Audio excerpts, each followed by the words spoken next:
Hey, what's going on? Welcome to G-Ball Vision. Today I have a new knife here to share with you coming in from Miguron Knives. Now while I get this opened up, let me know down in the comments what your carry is for today. Let me know the full loadout.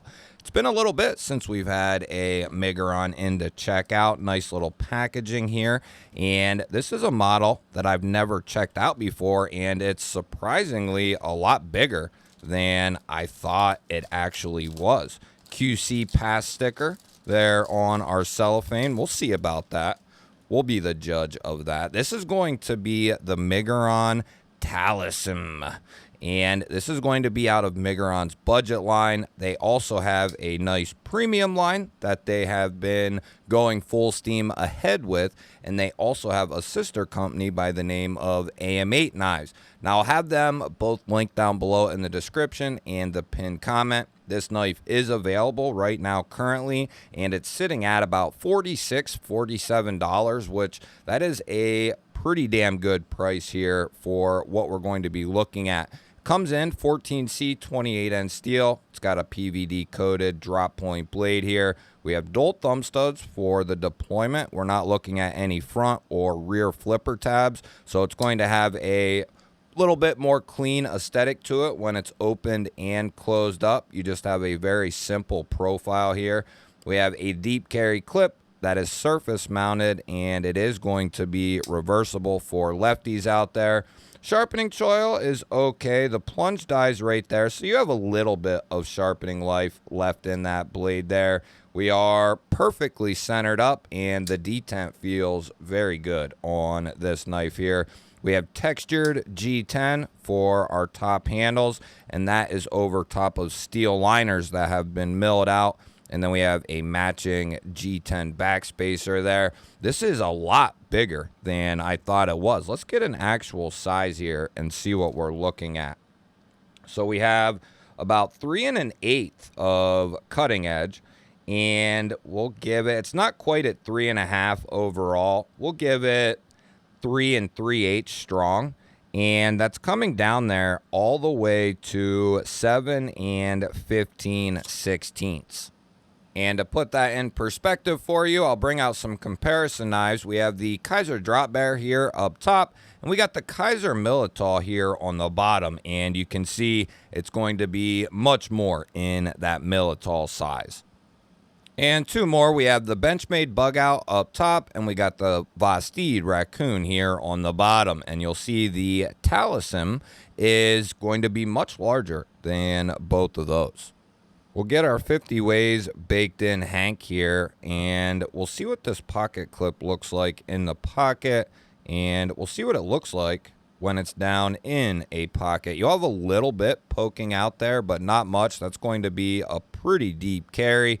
Some people will really like that. I do like this style of clip. It's very simple, very simplistic, and I think it's going to work very well. Good retention even on our thinner cloth here, and as I said, that is going to be left-hand friendly.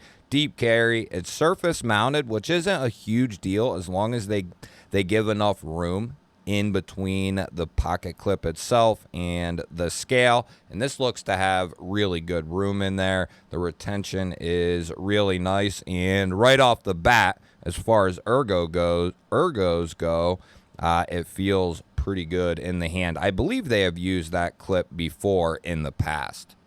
Now what we'll move on to next here is going to be the weight check, and we'll have to bring out the arch nemesis here for that in the scale. We like to guess the weight of the knife here, so if you want to play along, put your guess down in the comments. If you already let me know what your EDC is, it's okay if you have a couple of extra comments down there. More comments are welcome, even if it's the same person. You're more than welcome to comment as much as you want. So I'm going to give this a shot. It's got some heft to it. We got thick G10 here, thick steel liners. Ooh, is this up close to 5, you think? I don't know. Let's say like 4.6. Oh, I was damn, see, that's what happens when you doubt yourself. Son of a bitch. I was going to just say 5, and then I figured it'd be a little less than that. And there we go. 138 grams. And that's why this asshole sits over on the shelf all day. And that's why it is my arch nemesis. It is a little inside joke here on the channel. Yes, I know the scale doesn't have a mind of its own, but I like to think that it does. We are looking at a very healthy 0.55 on our handle thickness here. So for people who like a little bit more robust, maybe they have a little bit more robust knife, maybe you have a little bit larger hands, Miguron is definitely a place to look if you're into an affordable knife or needing an affordable knife. We're looking at about 130 thousandths there on the blade stock. So this is a pretty robust build all the way around, but behind the edge is about 20 thousandths there in that particular spot with that particular hold. But let's see how the Talism cuts out of the box. And we'll go ahead and use our standard shitty catalog paper here. And with that drop point blade, you have a lot of versatility with that. And it's going to be great for a multitude of things. In 14C, which is one of the toughest steels that you can get on a pocket knife, period. Some people don't know that, and it's something to be aware of. 14C is one of the toughest steels on the market. It is also in the top like 10% or 15% most corrosion resistant steels as well. So, 2 out of the 3 categories that we really rate steels on, corrosion resistance, toughness, and edge retention, 2 out of the 3, it is absolutely stellar and has good enough numbers to be classified as a super steel, in my opinion. But because it's so affordable of a steel, it's a very affordable steel. And it's usually put on knives that are more affordable. We've seen it go up to, $140, $150 with a, more premium handle. And I think it is totally worth being up in that price point. If we never saw it on a knife under $100, I don't think anyone would have ever batted an eye about it because it has that great performance in those 2 categories. Now, you could argue, would it be better on a fixed blade? In some cases, yeah. But some people really beat the hell out of their knives and need something that is going to be very tough, very corrosion resistant.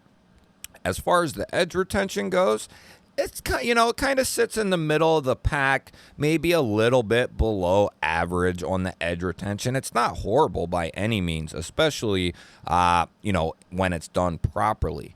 And you're going to get decent edge retention out of it. But what's really good about it is it's a user-friendly steel. So it's very easy to sharpen up. It's not like some of these other super steels that are ultra tough, that are really hard to sharpen and hone up. 14C, you'll be able to do that on the side of a crick rock, So 14C, in my opinion, is a phenomenal steel choice.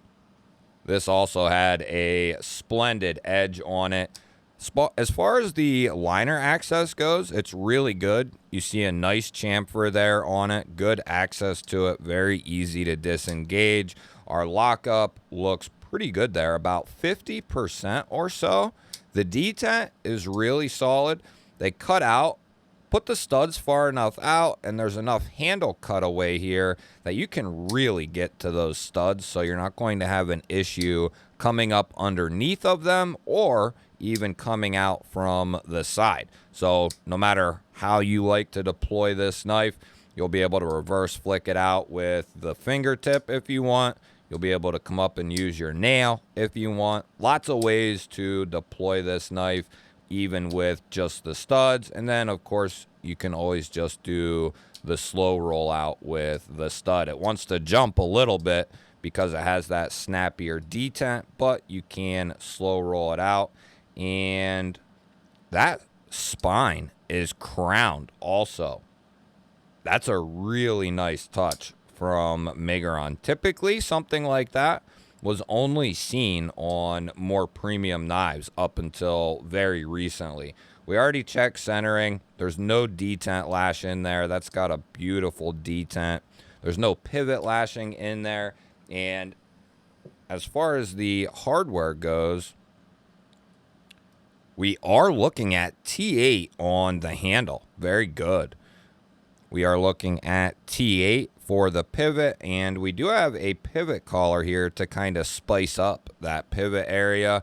We have their logo here on the other side, and then the blade stays clean. That is the only branding or logoing on the knife, which is something I have always appreciated about Miguron.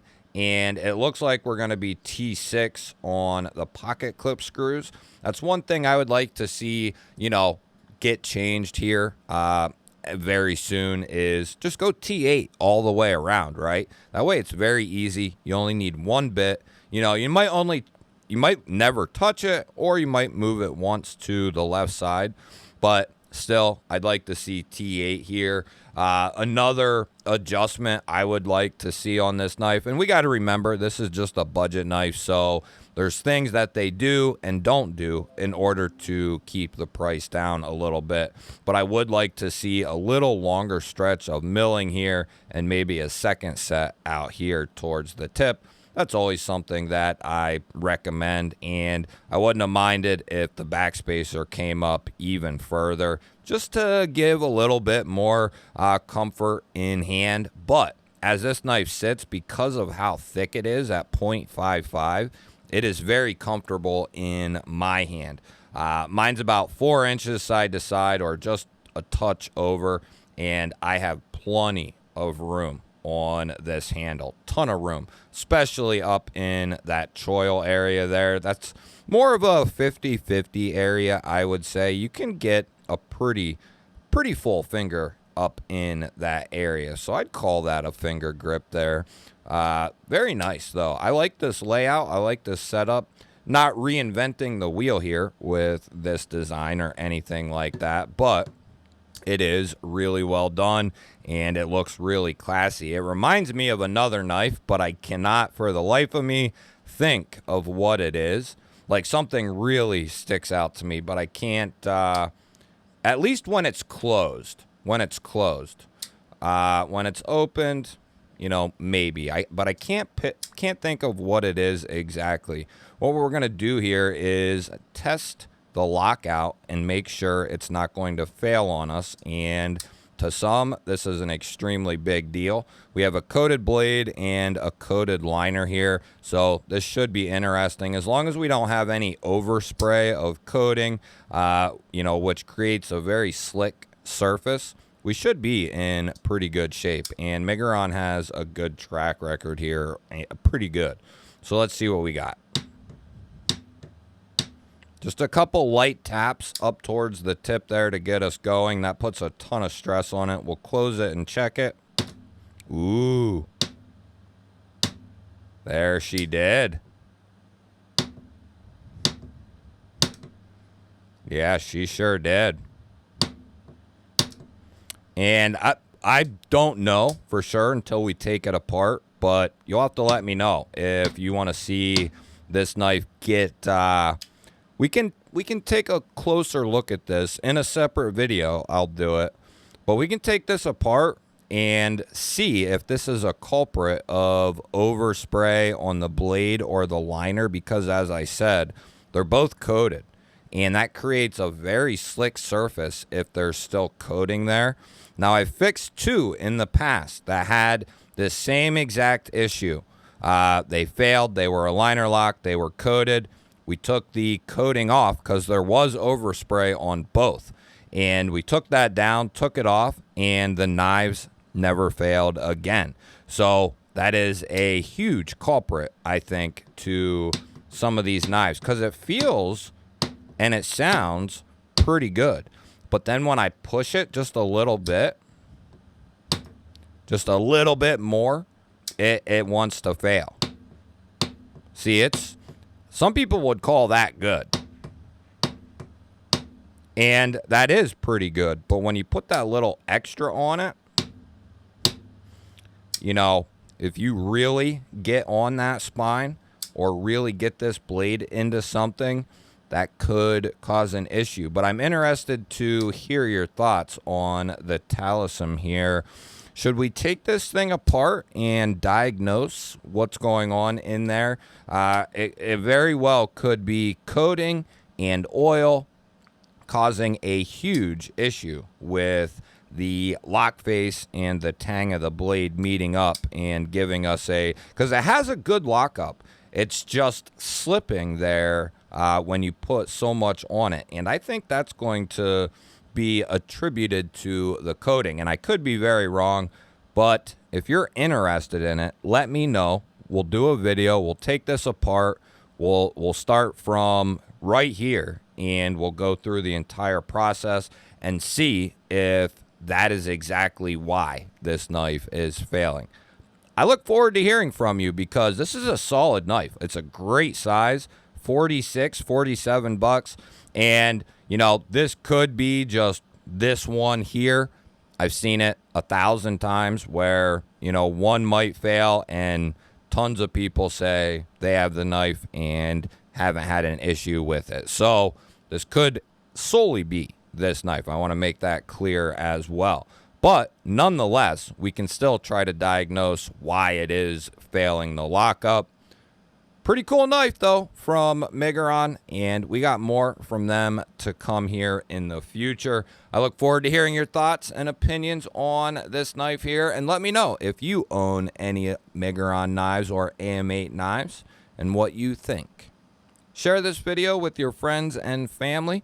They're definitely going to want to know about the Miguron Talism here. Make sure you hit that thumbs up button. That helps push the video to more people. And if you're new to the channel and you enjoy knife and EDC content, you're in the right place. Make sure you subscribe and let me know down in the comments if this is your first time stopping by. I'd love to hear from you and welcome you into the G-Baller community here. I'm going to pop up a couple of new videos on your screen. Go check one of them out. Have yourself an awesome day. Thank you all again for watching. I'll catch you on the next one.